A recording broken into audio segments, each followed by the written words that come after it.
Bien, antes de entrar a analizar y enseñarles cómo manejar los protocolos de entrenamiento visual y cognitivos y qué tipo de herramientas utilizar, qué tipo de elementos, cómo los utilizo yo y este tipo de rutinas, me voy a volver a reconectar al inicio para tratar de cerrar un poco los conceptos que tienen que ser. Hablamos de muchísimas cosas, hablamos de sueño de atención, de funciones ejecutivas y cognitivas, de sistema visual, vestibular, integración.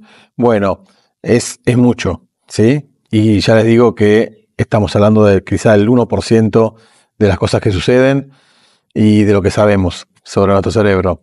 Sigue siendo ilimitado y maravilloso. Quiero volver al inicio y conectarme con la línea que quiero que desarrollen y que quiero que examinen y piensen si es por ahí donde pasa lo mejor sobre la construcción de un atleta o el desarrollo o la mejora de un atleta y también en cualquier fase de nuestra vida. Hablamos de conciencia, hablamos de estados de alerta, de atención, de foco, enfoque, foco atencional, hiperfoco y concentración.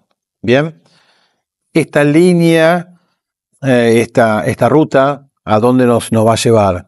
En realidad nos va a llevar a abrir las puertas de la neuroplasticidad, de la plasticidad neuronal. Eso es a donde vamos. ¿Por qué? Porque es donde tenemos que apuntar. Es en la corrección y la mejora de nuestros circuitos neuronales, ahí donde se forma todo, donde todo tiene inicio, donde los movimientos nacen, donde somos rápidos en esos circuitos, en activar esos circuitos, en dispararlos, en conectarlos con otros circuitos de nuestro cerebro. Es ahí donde tenemos que llegar. Y se llega gracias a esta línea para formar la plasticidad que tiene que ver con una gran gestión de la conciencia, la atención y los hechos voluntarios que podamos hacer. Se recuerdan que hablamos de casi el 95-99% de lo que hacemos durante el día y de lo que hacemos a nivel deportivo pasa de forma inconsciente.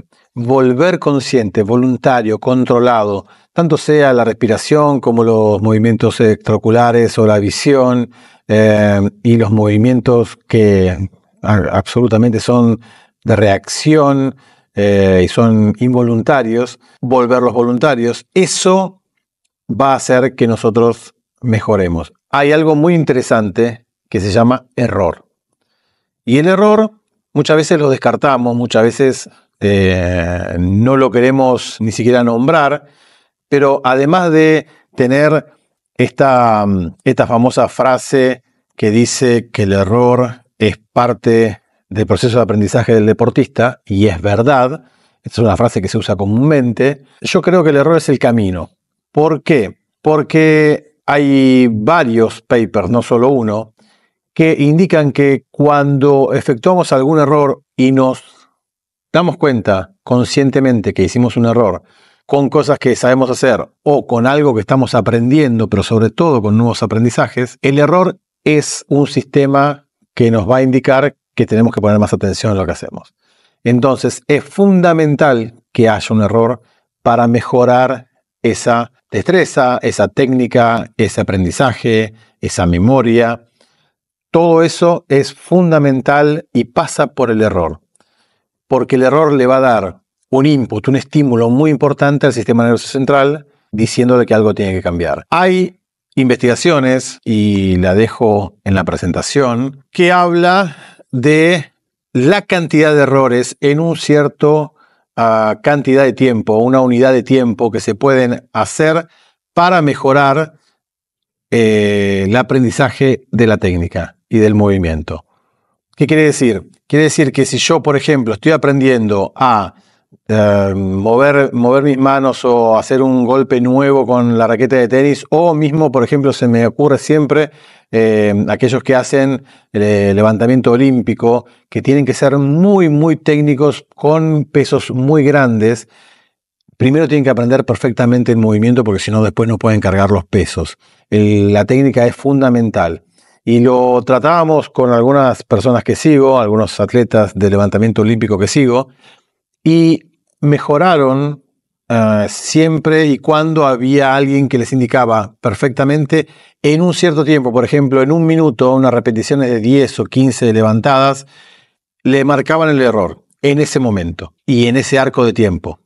No es que en el arco del día voy a efectuar errores, uno cada media hora y me voy a dar cuenta de lo que pasa. No, tengo que hacer quizá en un arco de 1 minuto o 2 minutos muchas repeticiones con varios errores, entendiéndolos voluntariamente o teniendo un entrenador o alguien que me indica el momento del error. Así yo puedo mandar información a mi cerebro, a mi sistema nervioso central, para remediar o para recolocar ese error y remediarlo y tratar de mejorarlo. Ese es el momento donde mi atención se dispara y ahí es donde empieza el proceso de aprendizaje. El paper del que estoy hablando y que se los dejo en la presentación es Post-Error Recruitment of Frontal Sensory Cortical Projections Promotes Attention in Mice. ¿Qué quiere decir? El reclutamiento post-error de las proyecciones corticales sensoriales frontales favorece la atención en ratones. Entonces ustedes saben que aunque esté hablando de ratones, todo pasa primero por análisis de laboratorio en ratones y luego se proyecta a la mente humana y al sistema nervioso humano. Entonces, ¿qué quiere decir? Bueno, hicieron una serie de evaluaciones y se dieron cuenta que a la cantidad de repeticiones por una unidad de tiempo y ellos entendiendo el error que hacían, mejoraban consistentemente las habilidades, tanto sea cognitivas como de destrezas, en un menor tiempo posible porque daban espacio a la abertura de esta ventana que nos lleva a la plasticidad. Y recuerden también muy conscientemente que toda la plasticidad sucede no en el momento que yo estoy aprendiendo, en este momento en el que estoy ejecutando, sino va a ser esta noche cuando vaya a descansar y cuando entre en la fase de sueño que ya hemos visto y elencado.